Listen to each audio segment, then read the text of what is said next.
Hello students, आज जो topic अपन start कर रहे हैं वो है female reproductive structure. Angiospermic plants के अंदर अपन ने रिप्रोडक्शन स्टार्ट किया है, जिसमें अपन ने मेल रिप्रोडक्टिव स्ट्रक्चर की बात कर ली थी। उसके बाद में मेल गैमेटोफाइट का डेवलपमेंट अपन ने डिस्कस किया, ठीक है। और मेल गैमेटोफाइट के अंदर अपन ने क्या बनाए थे, दो मेल गैमेट याद हो तो आपको पोलन ट्यूब के अंदर, और दोनों जो मेल गैमेट्स थे वो इमोटाइल होते हैं, अगतिशील होते हैं, स्पाइंडल होते हैं। अब देखिए, मेल रिप्रोडक्टिव स्ट्रक्चर की जब अपनी बात हो गई है तो सेक्सुअल रिप्रोडक्शन में दूसरा जो पार्ट है उसके बारे में भी अपनी बात होनी चाहिए, और जो दूसरा पार्ट है वो क्या है, फीमेल रिप्रोडक्टिव स्ट्रक्चर। तो टुडेज टॉपिक अपन ले रहे हैं फीमेल रिप्रोडक्टिव स्ट्रक्चर। ये हो गया फीमेल रिप्रोडक्टिव स्ट्रक्चर। तो देखिए, एंजियोस्पर्मिक प्लांट्स के अंदर फीमेल रिप्रोडक्टिव स्ट्रक्चर के रूप में गायनोइशियम, जायांग क्या है, फीमेल रिप्रोडक्टिव स्ट्रक्चर है। और इस गायनोसियम की फ्री यूनिट जो होती है, एक्चुअली रिप्रोडक्टिव स्ट्रक्चर वही है, फ्री यूनिट वो क्या कहलाती है, कार्पिल, अंडप, ठीक है। और ये जो कार्पिल है इसके तीन पार्ट होते हैं, stigma, style and ovary. Stigma, this one is style, और जो सोलन पार्ट नीचे की ओर होगा, फूला हुआ पार्ट, वो क्या कहलाएगा, ओवरी, ठीक है। अब देखिए, जो गायनोसियम है उसके अंदर ये फ्री यूनिट्स की संख्या एक भी हो सकती है, दो भी हो सकती है, तीन भी हो सकती है, चार भी हो सकती है। तो उसके आधार पे मोनो कार्पिलरी अवस्था, एकांडपी अवस्था हो सकती है, जब कार्पिल की संख्या कितनी हो, एक, ठीक है। बाई कार्पिलरी अवस्था हो सकती है जब कार्पिल की संख्या कितनी हो, दो। ट्राई कार्पिलरी, यदि कार्पिल्स की संख्या कितनी है, तीन। टेट्रा कार्पिलरी, यदि कार्पिल्स की संख्या कितनी है, चार। पेंटा कार्पिलरी, यदि कार्पिल्स की संख्या कितनी है, पांच। और इससे भी ज्यादा हो, मल्टीपल हो, तो फिर वो अवस्था कहलाती है मल्टी कार्पिलरी, ठीक है। नंबर ऑफ कार्पिल्स, जैसे ये मोनोकार्पिलरी अवस्था आपके सामने है, ठीक है। अब देखिए, बाई कार्पिलरी, ट्राई कार्पिलरी, टेट्रा कार्पिलरी, पेंटा कार्पिलरी या मल्टी कार्पिलरी अवस्थाएं, ये दो प्रकार की हो सकती हैं। यानी कि जितने भी कार्पिल्स हैं, दो हैं या तीन हैं, चार हैं या पांच हैं या इससे ज्यादा हैं, वो आपस में फ्यूज्ड हैं, आपस में जुड़ी हुई हैं, तो वो अवस्था कहलाती है सिनकार्पस, संयुक्तांडपी अवस्था, ठीक है ना। जैसे ये दो कार्पिल्स हैं, एक और ये दूसरी, एक फ्लोवर के अंदर ये थैलेमस है और इसके ऊपर ये दो है, और दोनों के अंदर स्टिग्मा, स्टाइल और ओवरी, दोनों कार्पिल्स की कहीं पे भी फ्यूज नहीं है, अलग अलग हैं, तो वो कंडीशन कहलाती है बेटा एपोकार्पस, एपोकार्पस, वियुक्तांडपी अवस्था। लेकिन किसी भी स्तर के ऊपर ये आपस में जुड़ी हों, जैसे इनकी ओवरी आपस में फ्यूज हो गई हो, एक भी स्तर पे, ओवरी के स्तर पे या स्टाइल के स्तर पे या स्टिग्मा के स्तर पे, तो वो कंडीशन किस में चली जाएगी, सिनकार्पस, ठीक है। अगर ओवरी के स्तर पे नहीं जुड़ी हुई है तो मान लो स्टाइल के स्तर पे जुड़ी हुई है, स्टाइल जो है वो दोनों की क्या है, कॉमन है, तो फिर वो कौन सी अवस्था होगी, सिनकार्पस। स्टाइल्स अलग हैं, ओवरी अलग है, तो फिर वो कंडीशन क्या कहलाएगी, स्टिग्मा आपस में फ्यूज हो गई हैं दोनों की, तो भी वो कंडीशन क्या कहलाएगी, सिनकार्पस, यानी कि संयुक्तांडपी, ठीक है। लेकिन तीनों स्तर पे डिफरेंट होंगे तो वो कंडीशन कहलाएगी वियुक्तांडपी, यानी कि एपोकार्पस। तो बाई कार्पिलरी, ट्राई कार्पिलरी जो अवस्था वो, या टेट्रा कार्पिलरी है, तो वो सिनकार्पस, यानी कि वो कार्पिल्स आपको ऐसे स्ट्रक्चर्स आपको दिखाई दे सकती हैं जैसे मान लो ट्राई कार्पिलरी अवस्था है तो ओवरी के अंदर आपको ये 3 ब्लॉक्स आपको दिखाई देंगे, कारण 3 कार्पिल्स जो है वो आपस में फ्यूज हो गई, ओवरी लेवल पे, स्टाइल लेवल पे और स्टिग्मा लेवल पे। Is this clear? अब देखिए मोनोकार्पिलरी अवस्था आपने लास्ट ईयर मॉर्फोलॉजी में पढ़ा होगा कि जो लेग्यूमिनेसी फैमिली है उसके अंदर आपको देखने को मिलेगा। बाई कार्पिलरी जो है वो ब्रेसिकेसी फैमिली या सोलेनेसी फैमिली के अंदर आपको देखने को मिलेगा। ट्राई कार्पिलरी जो है वो लीलिएसी फैमिली के अंदर देखने को मिलता है।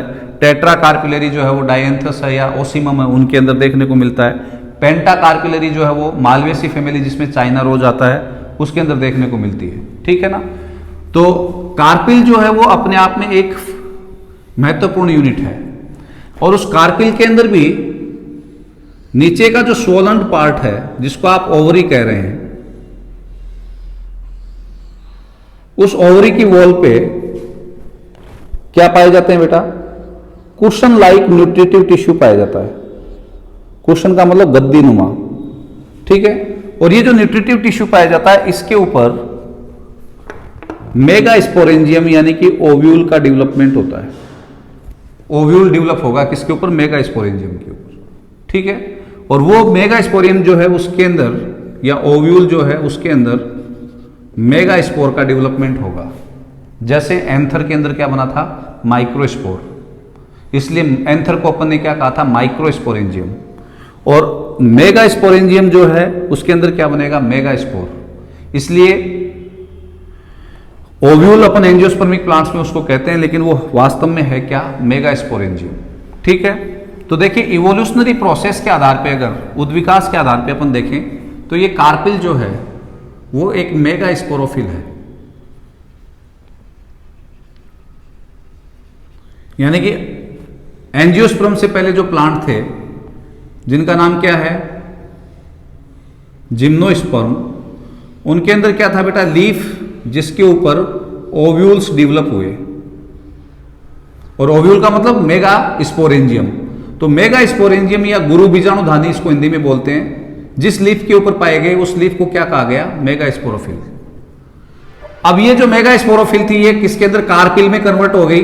कार्पिल के अंदर का मतलब क्या है? देखिए ये फोल्ड हो गई बेटा। ये इसको आप यूं समझें कि जैसे ये एक मेगा स्पोरेंजियम है और ये लीफ है। ये लीफ जो थी मेगा स्पोरोफिल कहला रही थी, ये यूं फोल्ड हो गई। फोल्ड हो गई तो ये मेगा स्पोरेंजियम या ओव्यूल कहां पे आ गया? नीचे के फूले हुए भाग में। ठीक है? तो इस लीफ का जो नीचे का फूला हुआ भाग था वो किस में कन्वर्ट हो गया? ओवरी में, जिसमें कौन आ गया? ये ओव्यूल। बीच का जो भाग था वो किस में कन्वर्ट हो गया? स्टाइल में। और ऊपर का जो पार्ट ओपन रहा वो क्या हो गया? स्टिग्मा। इसलिए मैं इसको कार्पिल को क्या कह रहा हूं? Mega sporophyll. इवोल्यूशनरी प्रोसेस में ये क्या हो गया? जो मेगा स्पोरोफिल थी वो किस में कन्वर्ट हो गई? कार्पिल के अंदर। अब देखिए ये जो ओव्यूल है यही फर्टिलाइजेशन के बाद में क्या कहलाता है? सीड। तो यहां पे सीड ओपन लीफ के ऊपर लगा हुआ है या नहीं लगा हुआ है? इसलिए इन प्लांट्स को क्या कह दिया था? जिम्नोस्पर्म। जबकि यहां पे ये ओव्यूल जो है फर्टिलाइजेशन के बाद में क्या बनाएगा? सीड। ये किस में आ गया? ओवरी वॉल में। वो ओवरी वॉल आगे जाकर के क्या कहलाती है? Fruit wall. उस फ्रूट वॉल के अंदर क्या दसे हुए हैं? सीड। ठीक है? अगर एक ओव्यूल होगा तो वो जो फ्रूट होगा वो वन सीडेड होगा, और मल्टीपल ओव्यूल होंगे तो एक से ज्यादा सीड निकलेंगे। और इसीलिए अपन जब फ्रूट खाते हैं तो कई ऐसे होते हैं जो वन सीडेड होते हैं, कई ऐसे होते हैं जिसमें मल्टीपल क्या निकलते हैं? सीड्स निकलते हैं। क्योंकि ओव्यूल या मेगा स्पोरेंजियम ही आगे जाकर के फर्टिलाइजेशन के बाद, निषेचन के बाद किस में कन्वर्ट होगा? सीड में। और ये ओवरी की वॉल है वो किस में कन्वर्ट हो जाती है? फ्रूट वॉल में। तो जो मुख्य स्ट्रक्चर है फीमेल रिप्रोडक्टिव पार्ट में वो क्या है? दैट इज द ओव्यूल या मेगा स्पोरेंजियम। यानी कि स्ट्रक्चरली अपन ने जब कार्पिल को बनाया तो उस कार्पिल के अंदर जो ओवरी वाला पार्ट है उसके अंदर ये न्यूट्रिटिव टिश्यू है जिसको अपन ने क्या कहा? Placenta cushion like. ठीक है? और इसके ऊपर किसका डेवलपमेंट हो रहा है? There is the development of ovule, ये ओव्यूल का डेवलपमेंट इसके ऊपर हो रहा है।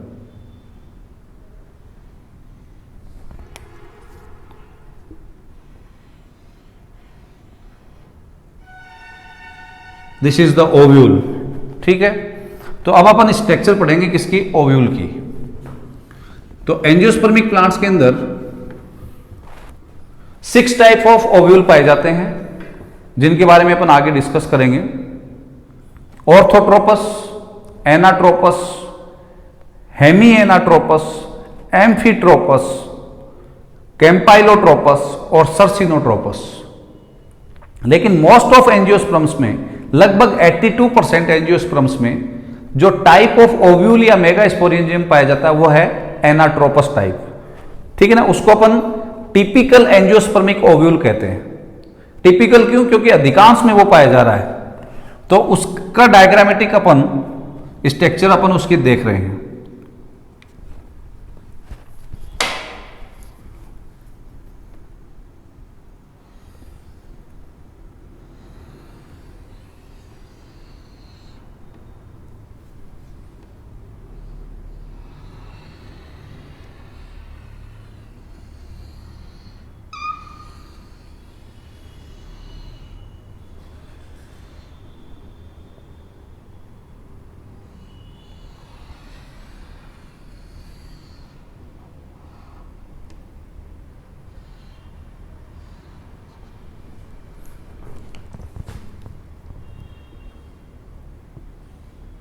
ये अपन एक टिपिकल ओव्यूल एनाट्रोपस टाइप का जो है वो बना रहे हैं।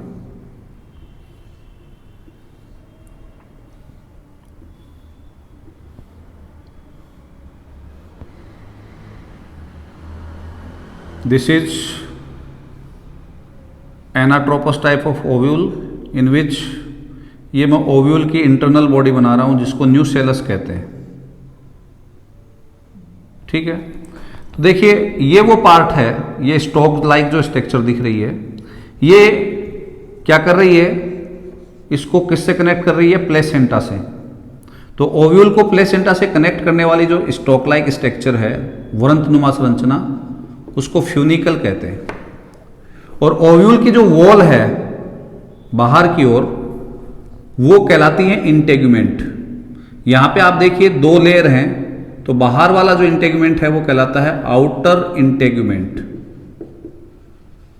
बाह्य अध्यावरण, और ये अंदर वाला कहलाता है इनर इंटेगुमेंट, अंत अध्यावरण, ठीक है। इस फ्यूनिकल से ऊपर का पार्ट कहलाता है ओव्यूल बॉडी। तो फ्यूनिकल और ओव्यूल की बॉडी जिस जगह पे आपस में कनेक्ट करते हैं, वो जो पॉइंट होता है उसको बोलते हैं hilum. Point where funicle and ovule body are connecting क्या कहलाता है, हाइलम, ठीक है। कई बार ये देखने को मिलता है कि ये फ्यूनिकल एक ओवर ग्रोथ के रूप में, एक्स्ट्रा ग्रोथ के रूप में, बाहर की ओर रिज के रूप में, उभार के रूप में ग्रो कर जाता है। ये जो स्ट्रक्चर होती है इसको बोलते हैं राफे। राफे क्या है, फ्यूनिकल की एक्स्ट्रा ग्रोथ है रिज के रूप में ऊपर की ओर, जिसको अपन क्या कह रहे हैं, राफे, ठीक है।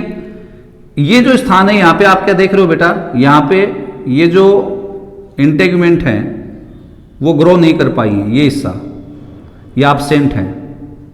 ये जो जगह है इस पोर लाइक छिद्रनुमा, इसको अपन बोलते हैं माइक्रोपाइल, यानी कि where the integuments are not present या नॉट डेवलप्ड या नॉट ग्रोन, ठीक है। अंदर का ये जो पार्ट है, ये सेल्स का बना हुआ पार्ट, ये इंटरनल बॉडी है ओव्यूल की, इसको कहते हैं न्यूसेलस, ठीक है। और basal part of the ovule जो है उसको कहा जाता है चलाजा। ये एक टिपिकल ओव्यूल की स्ट्रक्चर है जिसमें सभी स्ट्रक्चर्स डिप्लॉयड हैं, यानी कि सारी स्ट्रक्चर्स जो है उनकी सेल्स में क्रोमोजोम्स के 2 सेट हैं, डिप्लॉयड हैं, चाहे वो न्यूसेलस हो, चाहे वो इंटेगुमेंट्स हो, चाहे फ्यूनिकल हो। ये डिप्लॉयड स्ट्रक्चर होती है कौन, मेगास्पोरेंजियम या ओव्यूल। और ये एक एंजियोस्पर्मिक टिपिकल ओव्यूल आपके सामने है जिसकी स्ट्रक्चर पूछी जा सकती है आपसे, ठीक है ना। जिसमें फ्यूनिकल और ओव्यूल बॉडी कनेक्ट होती है, वो पॉइंट क्या कहलाता है, हाइलम। फ्यूनिकल वो स्टॉक लाइक स्ट्रक्चर है जो प्लेसेंटा से कनेक्ट करती है किसको, ओव्यूल की बॉडी को। इंटरनल बॉडी है वो न्यूसेलस कहलाती है, ठीक है, बाहर के जो आवरण है वो क्या कहलाते हैं? इंटेगुमेंट्स। ठीक है ना। अब देखिए ये इंटेगुमेंट की संख्या के आधार पे ओव्यूल्स जो है उनको अपन क्लासिफाई कर सकते हैं। इंटेगुमेंट की संख्या 2 भी हो सकती है, 1 भी हो सकती है, या इंटेगुमेंट अब्सेंट भी हो सकते हैं। ये आपको ध्यान में रखना, यानी कि एटेगमिक स्थिति भी आपको देखने को मिल सकती है। ठीक है, देखिए इंटेगुमेंट के आधार पर या इंटेगुमेंट की संख्या के आधार पर ओव्यूल की एक कैटेगरी होती है यूनिटैगमिक। यूनिटैगमिक, यूनिटैगमिक का मतलब क्या है बेटा? इंटेगुमेंट की संख्या कितनी है? एक अध्यावरणी ओव्यूल उसको अपन बोलते हैं। तो अगर आप एंजियोस्पर्मिक प्लांट्स की बात करते हो तो एंजियोस्पर्मिक प्लांट्स को क्लासिफाई जब अपन करते हैं तो उनके 2 ग्रुप हैं, डाइकोट और मोनोकोट। डाइकोट जो है उसको फिर से क्लासिफाई किया गया है पॉलीपेटली, यानी कि ऐसे डाइकोट जिनमें फ्लावर के अंदर पेटल्स यानी कि दल फ्री हों, मुक्त हों, एक दूसरे से स्वतंत्र हों। एक होता है बेटा गैमोपेटली, जिसके अंदर 5 दल हैं या 4 दल हैं तो आपस में जुड़े हुए हैं, जैसे धतूरे में आपने देखा हो तो एक ट्यूब या फनल जैसी स्ट्रक्चर बना देते हैं। जबकि आप सरसों के अंदर देखोगे तो 4 पीली पीली पत्तियां जो हैं दल वो अलग अलग हैं, तो वो पॉलीपेटली में आ जाएगा। लेकिन धतूरा जो है वो किस में आएगा? गैमोपेटली में। सोलेनेसी फैमिली का प्लांट है और सरसों है वो किसके अंदर आती है? ब्रेसिकेसी में। तो डाइकोट्स यानी कि द्विबीजपत्री जो है उनको 2 ग्रुप्स, एक हाइपोथेटिकल ग्रुप और बनाया गया था मोनोक्लेमाइडी, लेकिन मोस्टली 2 ग्रुप हैं उसके, वो काल्पनिक ग्रुप था। तो जो पॉलीपेटली और गैमोपेटली हैं उनके अंदर जो गैमोपेटली के मेंबर्स हैं उनके अंदर जो ओव्यूल है वो कैसा होता है? यूनिटैगमिक। ऐसे ही एंजियोस्पर्म से पहले जो प्लांट थे जिम्नोस्पर्म, उनमें भी ओव्यूल जो है वो कैसा होता है? यूनिटैगमिक होता है, यानी कि 2 अध्यावरण न होकर के एक ही अध्यावरण या एक ही इंटेगुमेंट होगा उनमें। ठीक है, दूसरा जो टाइप है इंटेगुमेंट की संख्या के आधार पे वो है बाइटैगमिक, द्विअध्यावरणी, यानी कि नंबर ऑफ इंटेगुमेंट कितने हैं उनके अंदर? इंटेगुमेंट की संख्या कितनी होगी? 2। तो जो पॉलीपेटली के मेंबर हैं, अभी जिनकी अपन ने बात की, पॉलीपेटली के अंदर आपको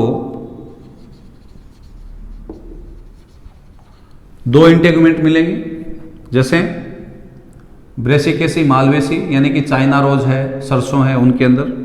ठीक है ना। इसके अलावा मोनोकोट्स, एक बीजपत्री जैसे गेहूं चावल जो आते हैं वो मोनोकोट्स में आते हैं, उनके अंदर आपको बाइटैगमिक स्थिति मिलेगी। ठीक है। तीसरा, एक्सेप्शनली आप ध्यान में रखें कि कुछ प्लांट्स ऐसे भी हैं जिनमें टैगमिक स्थिति नहीं होती, यानी कि इंटेगुमेंट नहीं पाया जाता, उनका जो ओव्यूल है वो कहलाता है एटैगमिक। एटैगमिक का मतलब इंटेगुमेंट अब्सेंट है। ठीक है। जैसे ओलेक्स इम्ब्रिकेटा का नाम सुना हुआ आपने, ठीक है। लिरिसोमा का नाम सुना हो, चंदन, सेंटेलम, ठीक है ना। ये वो प्लांट्स हैं जिनके अंदर आपको ये स्थिति देखने को मिलेगी। ठीक है ना। लोरेंथस भी इसमें एक एग्जांपल आप ले सकते हो, लोरेंथस।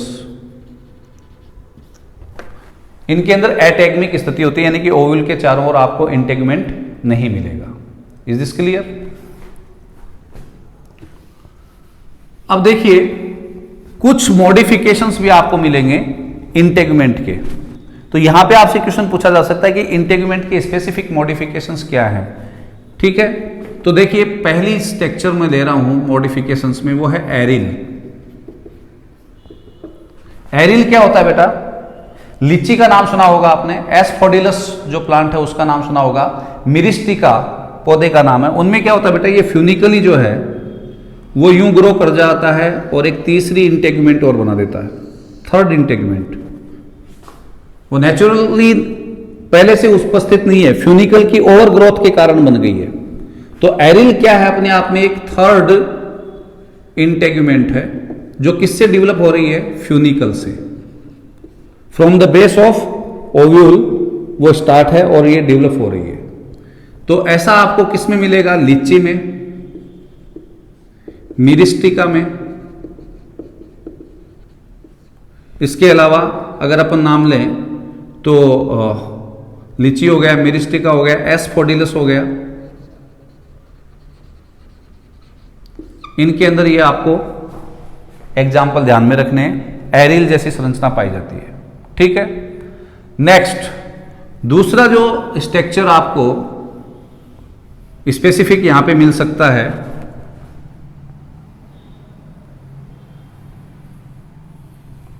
वो है एरिलोड। एरिल नहीं, एरिलोड। एरिलोड, ठीक है। एरिलोड किससे डेवलप होगा बेटा? आउटर इंटेगुमेंट से। कैसे? ये जो आउटर इंटेगुमेंट से कैसे विकसित होगा? ये जो आउटर इंटेगुमेंट है ये डाउनवर्ड, नीचे की ओर यूं ग्रो कर जाएगी।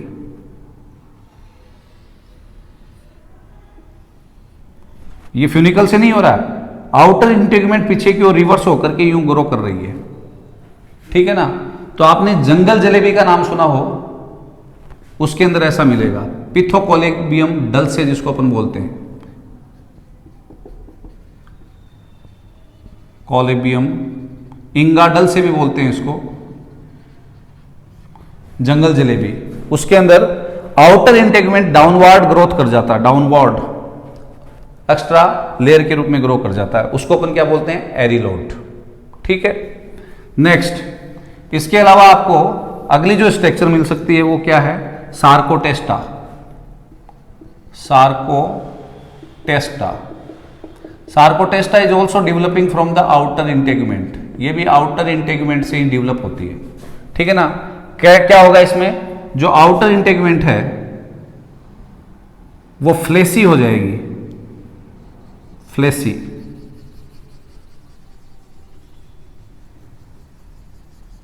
Outer integument will become the fleshy. मासल जिसको अपन कहते हैं। ठीक है ना। मैग्नोलिया प्लांट के अंदर जो कौन सी फैमिली में आता है? मैग्नोलिएसी। तो उस फैमिली के अंदर इस प्रकार की संरचनाएं आपको देखने को मिलेंगी जिसमें आउटर इंटेगुमेंट फ्लेसी हो जाता है। तो उस स्ट्रक्चर को क्या कहते हैं ये ध्यान में रखना है, सार्कोटेस्टा। ठीक है। इसके अलावा क्रंकल,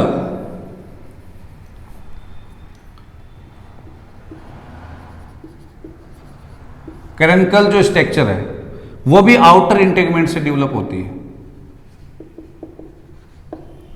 यहां पे आउटर इंटेगुमेंट क्या होगा? अपने एपिकल पार्ट पे, शीर्ष पार्ट पे, यूं मानिए जैसे ये आउटर इंटेगुमेंट है तो ये शीर्ष पार्ट के ऊपर यूं प्रोलिफरेट हो जाएगा, यूं ग्रो कर जाएगा।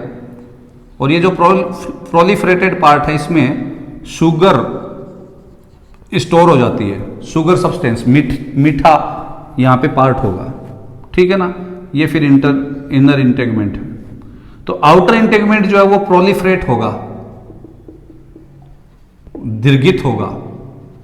और इस प्रोलिफरेटेड पार्ट के अंदर ये जो गांठ नुमा संरचनाएं बनेंगी इनमें क्या होगा? शुगर।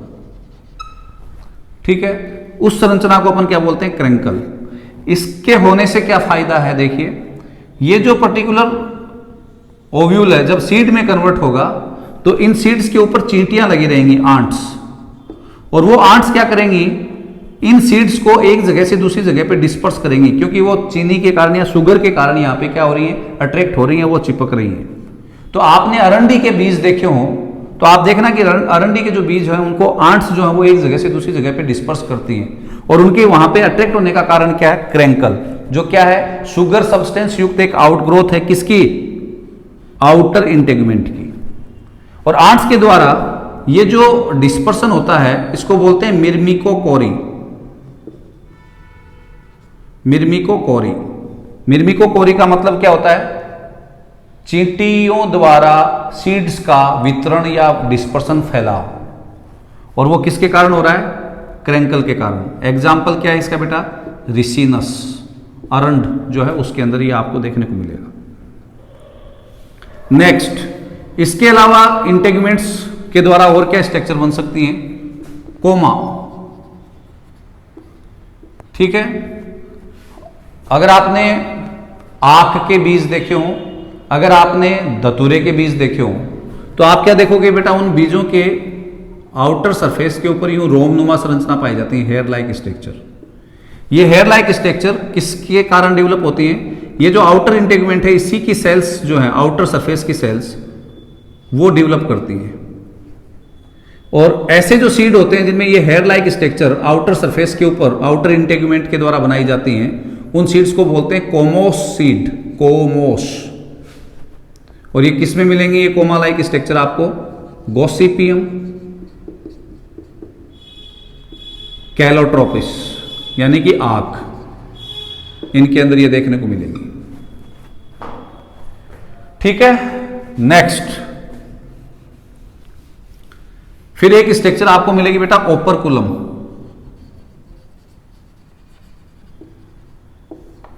ठीक है ना, ये बीक लाइक एक ब्रेक है, चोंचनुमा, जो इनर इंटेगुमेंट से डेवलप होगा। किससे? इनर इंटेगुमेंट से। कैसे? देखिए, ये इनर इंटेगुमेंट जो है, ये यूं ऐसे ढक्कन के रूप में आगे की ओर बढ़ जाएगी और इस पोर को कवर कर देगी, इनर इंटेगुमेंट। ठीक है, ये आपको मिलेगी लैमनेसी फैमिली में। ठीक है ना, ये structure which is developing from the inner integument which is like the break, एक ब्रेक सा बना रही है, वो ढक्कन बना रही है। ठीक है, तो उसको अपन क्या बोलते हैं? ओपरकुलम।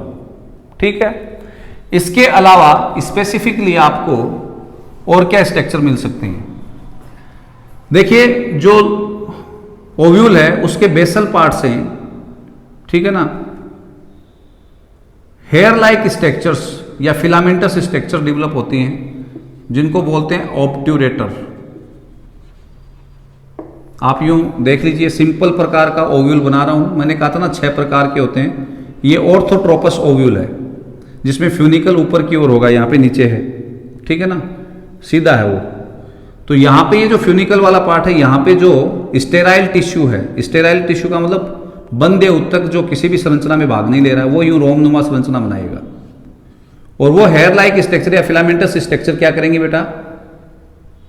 पोलन ट्यूब की जब एंट्री होगी, पोलन ट्यूब क्या लेकर के आएगा इसमें? मेल गेमिट, तो उसको फीमेल गेमिट की ओर गाइड करेंगे ये हेयर लाइक स्ट्रक्चर, जिनको अपन क्या कहते हैं? ऑब्ट्यूरेटर्स।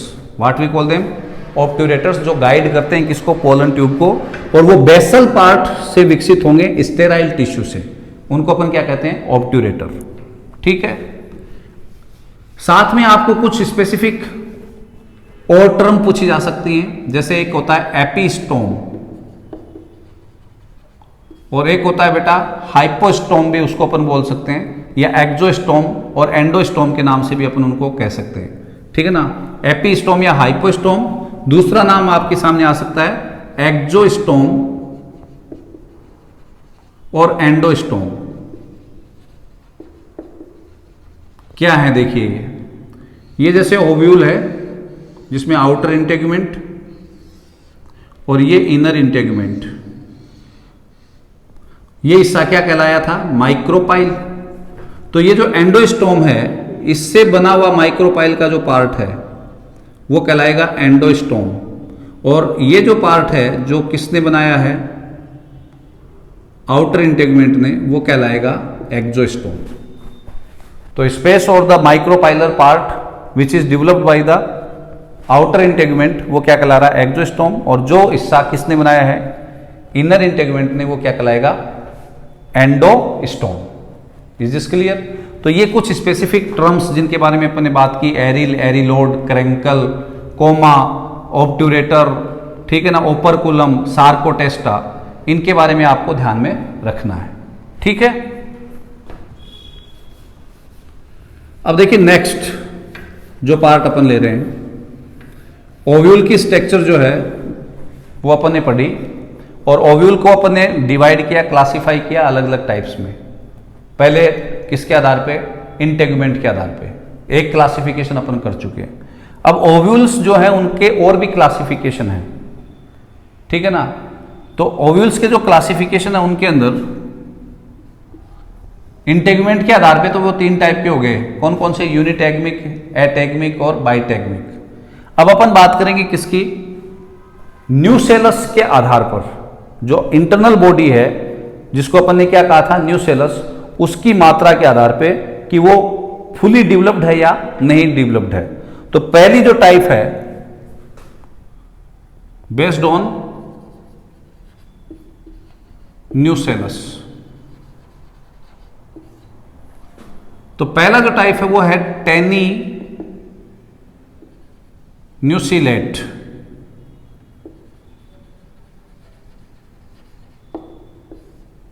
ठीक है, तनु बीजांडकाई हिंदी में बोलते हैं। मतलब क्या है, अगर किसी ओव्यूल के अंदर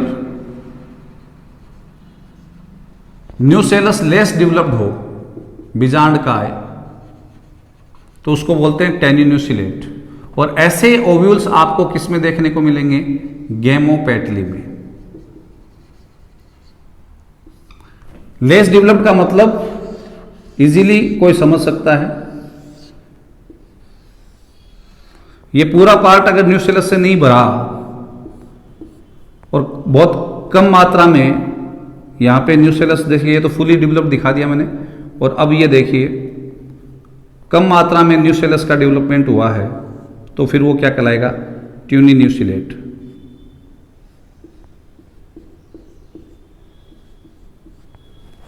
ठीक है, और अगर फुली डेवलप्ड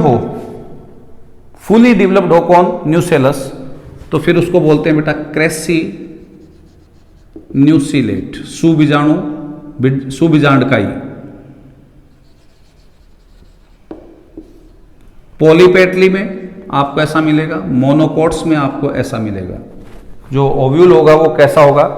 क्रेसिन्यूसिलेट कैटेगरी का होगा। ठीक है, ध्यान रखना है। क्रेसिन्यूसिलेट का मतलब वेल डेवलप्ड, सुविकसित, क्या? Nucellus. Is this clear? Next,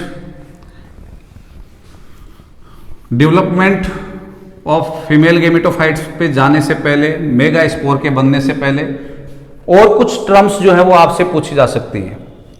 ठीक है ना? देखिए, एक स्ट्रक्चर है जिसका नाम है एंडोथीलियम। क्या होती है ये? एंडोथीलियम,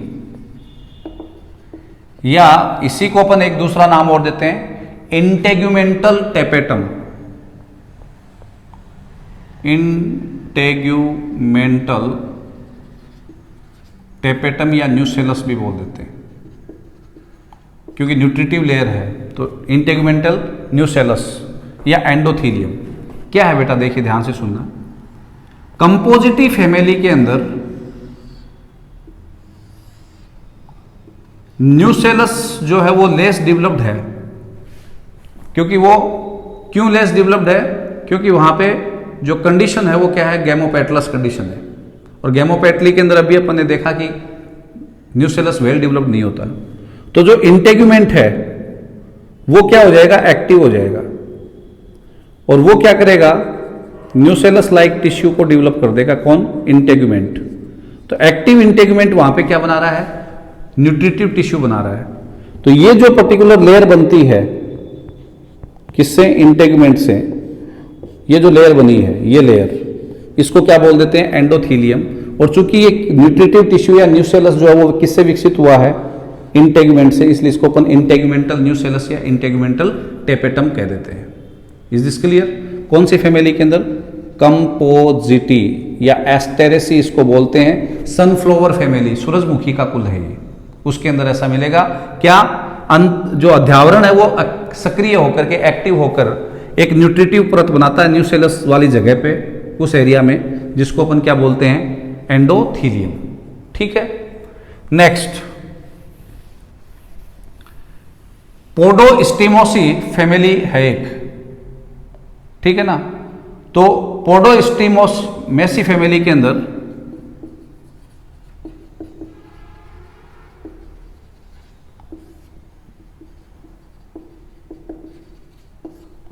न्यूसेलस डिजोल्व हो जाता है,